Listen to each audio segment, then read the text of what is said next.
mo ṣe ẹ̀làbọ́rú mo ṣe làbọ̀yè mo ṣe làbọ̀ ṣiṣẹ́ mo kí gbogbo àwọn ọmọ káàárọ̀ oòjíire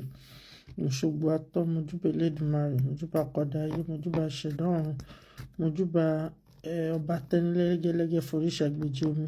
mojúbà bàbá mojúbà yèyé mojúbà gbogbo abiyamọ ayé mojúbà abiyamọ ọ̀run mojúbà ìyá tó bí mi sáyé mojúbà bàbá tó ṣẹ̀mí ìbọkùnrin ìbọbìnrin ìbọmọdé ìbàgbà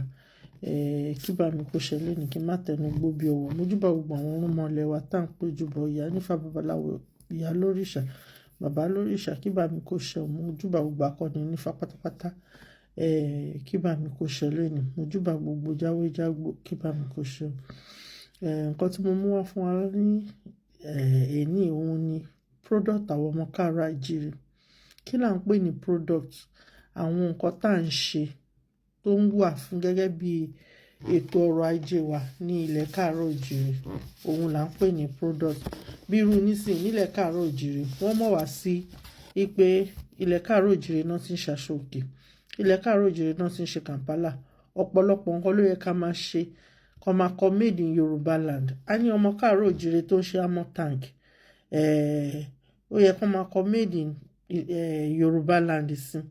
so òun ni mo wá ṣàlàyé fún wa lónìí nítorí wípé kí ni téèyàn bá wà nínú ogun ó gbọ́dọ̀ wà careful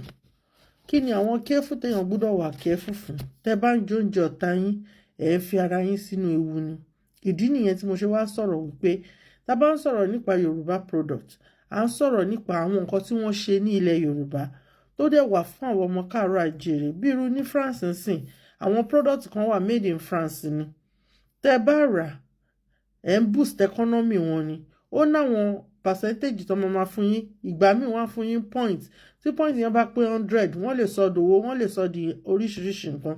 the same thing la fẹ́ kó ṣẹlẹ̀ ní ilẹ̀ káàárọ̀ oòjíire nítorí wípé táwọn ọ̀tá bá gbóúnjẹ wá fún wa tó bá poison báwo la ṣe fẹ́ mọ̀ wípé nǹkan báyìí ló wà nù ẹ̀ ìdí nìyẹn tá a ṣe sọ pé we need our own product made in Yorùbá land gbogbo nǹkan dẹ̀ ni káwa náà ká máa ṣe kí ni ká máa ṣe ní ilẹ̀ káàárọ̀ oòjíire gbogbo nǹkan ló yẹ ká máa ṣe fúnra wa ká lè máa gbé orúkọ wa sí ẹlẹ́ẹ̀kejì òun ni pé ká máa patronize nǹkan tó jẹ́ tiwa kí a máa rajà lọ́wọ́ ọmọ káàárọ̀ oòjíire wa then tó yẹ pé gbogbo nǹkan tó ń ṣe ní ilẹ̀ káàárọ̀ oòjíire à ń rà ní ilẹ̀ káàárọ̀ oòjíire ó tó fún wa ó ṣẹ́kù fún wa wọ́n wá gbé lọ sí ìta then tó bá ní gbogbo nǹkan tó wọ́n ṣe ní ilẹ̀ káàárọ̀ oòjíire kò yẹ kó máa ní àwọn ọmọ káàárọ̀ oòjíire lára tó bá jẹ́rú pẹ́ńsù lásán ni wọ́n ṣe ní ilẹ̀ káàárọ̀ oòjíire iye tó yẹ kó jẹ́ fún ọmọ káàárọ̀ oòjíire kò yẹ kó jẹ́ ìnira fún ọmọ káàárọ̀ oòjíire ẹlẹ́ẹ̀kejì òun ni pé ilẹ̀ káàárọ̀ oòjíire ó need industrialization then tá bá ń sọ̀rọ̀ nípa industrialization ẹ má jẹ́ ká gbàgbé pollution because ẹ jẹ́ ká rántí pé energy ṣe pàtàkì so pollution náà ká mójútó ní ilẹ̀ káàárọ̀ oòjíire mo máa ń sọ máa ní tẹ́ bá sọ pé ìwà foreign investor ṣe kọ́kọ́ wá internal investor náà àwọn tó máa ṣe ètò ọrọ̀ ajé kalẹ̀ then tá bá ń sọ àwọn ọmọ káàárọ̀ oòjíire gbọ́dọ̀ wà creativity àwọn baba ńlá wọn wà creativity ẹ wo oúnjẹ ẹ wo àwọn nǹkan tí wọ́n ń ṣe lóríṣiríṣiríṣi ṣe rí gbogbo àwọn kinní yẹn á lè padà sí but àwọn ọ̀nà tá máa gbà mo máa sọ tá bá ń sọ̀rọ̀ nípa yẹn ní ilẹ̀ káàárọ̀ oòjíire à ń bá àwọn consumer báwo làwọn consumer ṣe ń fìlì nípa àwọn product tá à ń gbé wá fún wọn for example sìn àwọn èèyàn máa ń complain pé tó ń bá ra fóònù ńlé fóònù yẹn máa ń gbóná ni fóònù yẹn máa ń ṣe kinní kan ni but wọ́n prefer kan ra used Europe used London used than kan ra èyí tí wọ́n kó wá fún wọn ń bo náà ti ń kó wá torí pé àwọn ò kì í ṣe titi wa ni tó bá yẹ pé àwa náà ti bẹ̀rẹ̀ sí ní ṣe titi wa a ti mọ wẹ́dà wa a ti mọ irú àwọn nǹkan tó wà so wọ́n á ṣe nǹkan tó máa jẹ́ ìwúlò fún wa ní táìmù àti fún wẹ́dà wa tá bá ń sọ̀rọ̀ nípa product ọmọ káàárọ̀ oòjíire gbogbo àwọn tó ń produce ó wà important fún wọn kọ́ ẹ pé gbogbo nǹkan tó máa produce kó jẹ́ quality apart from quality kan brand yẹ in a new brand kò ṣe pé torí pé lágbájá ti ìlú báyìí ti ṣe báyìí àwọn náà fẹ́ ṣe bẹ́ẹ̀ no any branding titi yín lọ́tọ̀ another thing kí làwọn ìlú yẹn kí náà fi ń kó wa lómi ẹ̀bẹ̀ jẹ packaging ni ẹ jẹ́ káwa náà ní packaging titi wa kí àṣà wa logo wa gbogbo nǹkan wa kó wà lórí ẹ̀ another thing tó tún wà òun ni pricing tán bá gbé wá fún wa níta tán tà níye báyìí ẹ jọ̀ọ́ èrè kò sí béèyàn ṣe máa ṣòwò tí ò ní jèrè àní ṣòwò ṣọ́ọ̀tì lágbára Ọlọ́run but at the same time ẹ jẹ́ ká rántí wípé ilẹ̀ wa náà ti ṣe and àwọn nǹkan tí owó tó máa fi gbé wá láti ta ó yàtọ̀ wọn ò gbé wá láti ta ọ̀dọ̀ wa náà máa ti ṣe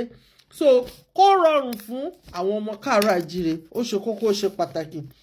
èyí tó tún wá fara ìyẹn kọjá ló fara tì síbì kan èyí tó tún wá ṣe bẹ́ẹ̀ òun ni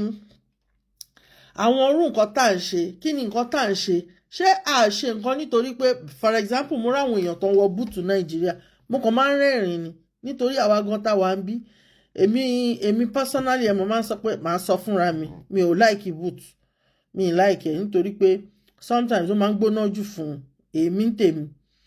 bọ̀ torí òtútù ni wọ́n ṣe ń wọ̀ bọ̀ tọ̀pọ̀lọpọ̀ owó pé torí pé òtútù múná ṣe ń wọ̀ wọ́n ti rí gẹ́gẹ́ bí àṣà wọ́n ń káṣà àwọn nǹkan tá à ń sọ̀rọ̀ nípa ènìyàn pé àníṣe ẹ jẹ́ ká wo environment wa ẹ jẹ́ ká wo nǹkan tó bá environment yẹn mu òun ló yẹ ká máa ṣe ẹ wo ní ìsìn for example lẹ́kọ̀ọ́ ooru pollution gbogbo nǹkan ló máa ṣẹlẹ̀ nítorí wípé kò sí àyè mọ́ gbogbo ọ̀nà náà ti fi ń kọ́lé ilé wọ́n ń kọ́ ilé nìkan tẹ́ bá ń kọ́lé nìkan ǹjẹ́ ẹ̀ ń fi àyè fún nature kí nature rí bí kó tèkí cost ẹ̀ another thing tá tún máa ṣe òun ni pé kómí nǹkan tá a bá ṣe ẹ jẹ́ ká máa kọ́ àwọn nǹkan tá a fi ṣe bá ṣe sáré a lot of àwọn èèyàn mi fẹ́ sọ kó má dàbí pé kí n má bàa ṣèyàn náà máa náwọn produce nǹkan kan wọ́n á ní ọ̀tọ̀ wọ́n á lọ máa kó àwọn nǹkan láti ta máa ń sọ téèyàn bá bọ́sítà sórí ayélujára tó bá ní jẹ kinní kan kó mú kinní báyìí sí òun ti lórí it doesn't mean pé ó máa ṣiṣẹ́ fún wọn náà ó lè wúlò fóun ó lè ṣiṣẹ́ fóun kó má ṣiṣẹ́ fún wọn tó ní so a gbọ́dọ̀ máa sọ nípa àwọn nǹkan ta fabricate àbáwọn product tá bá ṣe another thing ni pé preservation báwo la ṣe ń preserve báwo la ṣe ń lo àwọn nǹkan wa láti aláyébáyé àwọn baba ńlá wa wọ́n fẹ́ràn natural gbogbo nǹkan wa ó gbọ́dọ̀ wà natural ǹjẹ́ wa à ń lo àwọn natural products because ọ̀pọ̀lọpọ̀ ló máa ní àwọn natural products ní eléyìí meanwhile wọ́n ti lọ fi chemicals wọn ò sọ òótọ́ nípa ẹ̀ another thing òun ni ṣé àwọn nǹkan ìṣó wà okay ó wà ìdí fún àwọn customers àwọn tó fẹ́ lò àwọn tó fẹ́ jẹ àwọn tó fẹ́ ṣe gbá ṣàwo Yorùbá ilẹ̀ káàárọ̀ àjíire a ní àwọn nǹkan ọ̀pọ̀lọpọ̀ but a kì í promote ẹ̀ a prefer láti promote tẹni ẹlẹ́ni àwọn ọmọ káàárọ̀ àjíire lè máa rí tán máa polongo product oní product but títí wọn ò rí gẹ́gẹ́ bí pàtàkì ó ṣe kókó ká máa ṣe kíni ká máa promote gbogbo nǹkan tó jẹ́ tiwa ọ̀pọ̀lọpọ̀ nǹkan ló wà nínú ìṣẹ̀ṣe wa tó yẹ pé tá bá bẹ̀rẹ̀ sí ní gbé wọn síta tá bẹ̀rẹ̀ sí ní ṣiṣẹ́ lórí ẹ̀ in fact ilẹ̀ káàárọ̀ àjíire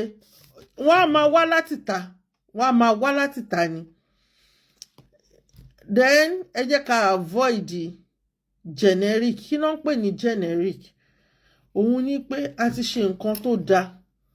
àwa ń rí i pé ó ń lọ ẹ wá ń díwọ́ ẹ̀kú díẹ̀díẹ̀ ọ̀ ẹ wá ń fi àwọn nǹkan míì tí ò yẹ ká fi míìsì àfi míìsì ẹ̀ ó ṣe kókó ṣe pàtàkì fún wa then a gbọ́dọ̀ understand pé strategy wà láti fi gbé ọjà kalẹ̀ láti fi tà á then ẹ jẹ́ ká support ìkíní kan wà bí n sìn tó bá ṣe nǹkan kan bọ́ta wọ́n wá gbé sínú tray wá ní káwọn èèyàn máa test ẹ̀ lọ́fẹ̀ẹ́ lófò so ìwọ tó bá test ẹ̀ tó bá dá wá lọ rà á ẹ jẹ́ kí kíní yẹn kó ṣeé ṣe bẹ́ẹ̀ then ẹ jẹ́ kó wà attractive tá a máa ń sọ wípé òkè ọ̀nà owó la fẹ́ fi gba ìtúsílẹ̀ àwọn ọ̀nà tá a lè fi gba ìtúsílẹ̀ òun ni pé ká produce nǹkan fúnra wa ká patronize ẹ̀ fúnra wa kó jẹ́ fún titi wa then gbogbo nǹkan tá a bá ń ṣe ẹ jẹ́ ká máa develop ẹ̀ torí pé mo ti ṣe pẹ́ńsù àwọn èèyàn ti gbà wọ́n ti rà kí ni nǹkan tí mo tún lè ṣe sí ìbáwọn kan náà ronú pé pẹ́ńsù yóò kọ nǹkan ẹja fìrèsà tó máa parẹ́ tó máa tún kọ sí then improvement ṣe pàtàkì ó ṣe pàtàkì nínú ìrìnàjò then quality nǹkan tá a bá ṣe ó ṣe kókó fọmọ káàárọ̀ òjíire káàdé wa consistency nínú gbogbo nǹkan tá a bá ń ṣe patronize made in Yorùbá land product of Yorùbá land ó ṣe kókó fún gbogbo wa gẹ́gẹ́ bí ọmọ káàárọ̀ àjíire ẹ jẹ́ ká gbé ara wa lárugẹ, ká gbé ilẹ̀ wa lárugẹ, ká gbé àṣà wa lárugẹ, ká gbé èdè àti ìṣẹ̀ṣe wa